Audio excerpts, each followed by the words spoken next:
With Earth's space dock showing its age, Starfleet Command and the United Federation of Planets would embark on a new construction project to replace the old one, Sol Station. But what do we know about this marvel monument of engineering? Well, today we'll find out.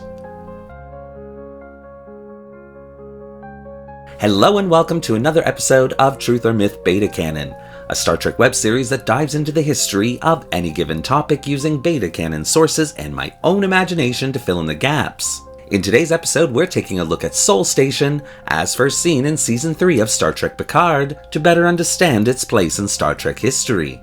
Please note, sometimes I think the powers that be for Star Trek actively watch this channel.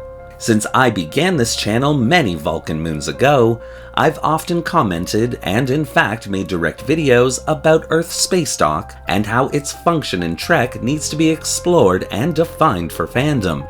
Enter Season 3 of Star Trek Picard, and suddenly, ta-da! So many questions about it are answered, leading me to make this video thanks to the awesome 3D model created by David Metlesitz. But as always, because this is just a beta canon video, all information relayed should pretty much be taken with a grain of stardust and only considered a little bit of Star Trek fun. And so, with all that out of the way, let's begin. Sometimes referred to as Probert Station, the history of Sol Station goes all the way back to the mid-23rd century. The complex known as Earth's Space Dock would be well under construction during the First Federation-Klingon War of 2256. Due to its grand size, however, the construction of this monument over Earth would not be completed until the early 2270s. A marvel of engineering on a grand scale never before seen in the Federation, Earth's space dock would become a fixture for the planet, while similar docks of various sizes would be constructed throughout Federation space over the next 100 years. By the mid-24th century, however, Earth's space dock was finally beginning to show its age, with Project Galaxy in full swing, with starship designs so large that they couldn't even fit through the doors of Earth's space dock, along with technological innovations such as isolinear technology. It was obvious that something had to be done about the out-of-date station. Being such a symbol of Federation ingenuity in the 23rd century, it would be no good for Starfleet or the UFP's reputation to have a station orbiting Earth that was clearly old. The Federation Council and Starfleet Command had two options to deal with the problem: either a complete refit of Earth's space dock, or to build a new complex to take its place. Refitting the station would have been a tremendous undertaking, having to completely strip the station right down to its superstructure and basically start reconstruction again, a choice that would add years to the construction project. And so, in the end, it was decided that a new facility would be constructed in its place, one which retained the familiar features of Earth's space dock, but would also be larger, grander, and more complex than its predecessor. Earth's space dock, in turn, due to its relevance and importance to the Federation, would be towed to the Anthem system to become part of the Fleet Museum. And when these decisions were made in the early 2350s, it all made sense. The United Federation of Planets, after all, was in a golden age of relative peace, with exploration missions furthering the knowledge of its member worlds like never before. So, with the plans for the new facility being completed by project head Andrew Probert, construction on Sol Station would begin in 2355, while simultaneously, the restoration of Earth's space dock to its original specs would also begin. Unfortunately, this simultaneous project initiative would come to be seen as short-sighted in the long run. The towing of Earth's space dock to its new home at Anthean Prime would be planned for early 2365, and generally speaking would go off without a hitch. But shortly thereafter, the USS Enterprise D, under the command of Captain Jean-Luc Picard, would encounter the Borg Collective in System J25, bringing a warning to Starfleet and the UFP of the Borg Collective. And suddenly Earth found itself virtually defenseless, with Sol Station still over a decade away from being completed and Earth's space dock already gone from the star system.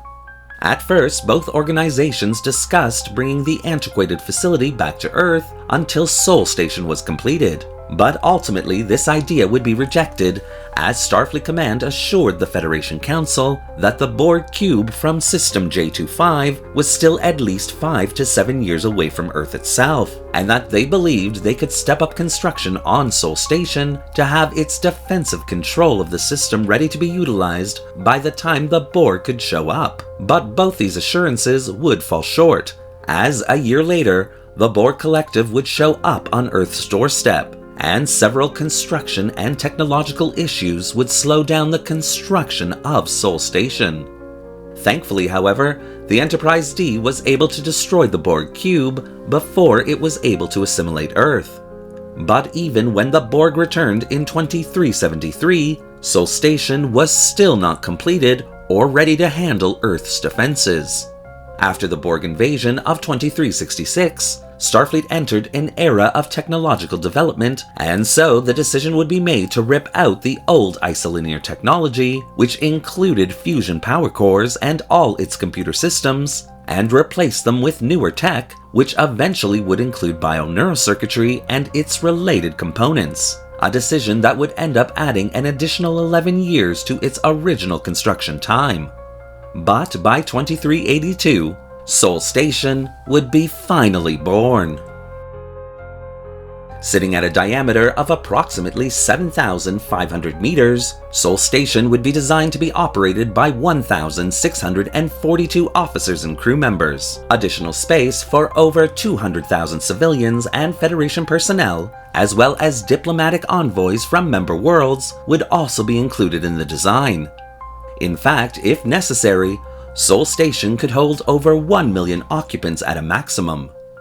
Sol Station would contain the latest technological advancements available to Starfleet at the time, with its 10 advanced fusion cores able to jointly power the entire planetary shield grid system, which would protect Earth, while its state-of-the-art bioneural computer core and related systems could easily control the extremely complex operations of said grid. Tactically, Sol Station would be armed to the teeth, containing a vast array of phaser emitter banks as well as torpedo launching systems capable of firing photon, quantum, and even transphasic torpedoes if necessary. Working in concert with shield generators on the planet, Sol Station's shield systems would be the most powerful ever created for a planetary grid. In fact, it was believed by its designers that Sol Station could withstand an entire fleet attacking it for quite a long period of time. Like its predecessor, Sol Station would contain a large space dock, which itself had been increased in size. Now, the much larger vessels in Starfleet could seek refuge within its bay easily, with hangar doors that would ensure smooth ingress and egress of any starship design. Several large tower-like structures would be located at the top of the main facility, with these structures housing Starfleet Command and Academy Space Headquarters, as well as the new Federation HQ. 5 additional smaller pods would be attached to the main facility, each with their own smaller shuttle bays, power generation facilities, as well as medical complexes. Like the main facility, these pods would also contain tower-like structures, which would serve as diplomatic facilities for Federation and Allied member worlds. Overall, the new Earth orbital station would be as breathtakingly received as the old Earth space dock had been back in the 23rd century, and thanks to its designer's foresight, would be much easier to refit and upgrade than its predecessor had ever been, allowing Sol Station to be utilized for several centuries before its decommissioning. And early in its career, Sol Station would be put to the test, proving its value to Starfleet, the Federation, and Earth itself. In 2401, during the celebrations for Frontier Day, Admiral Elizabeth Shelby would demonstrate a new innovation known as Fleet Formation Mode. Shortly thereafter, the fleet would be taken over by the Borg Collective and ordered to target Sol Station and the rest of Earth's planetary defenses. Sol Station managed to hold off the assault fleet for quite some time, before its shields finally failed and it suffered severe damage. Thankfully, once again, the Enterprise D and her intrepid crew were able to thwart the Borg Queen's final attempt to assimilate the Federation. And Sol Station would be repaired and restored to its rightful place, protecting Earth. And although she would see other challenges throughout her lifetime, Sol Station would always somehow manage to make it through the crisis, proving time and time again its worth to the galaxy as a whole.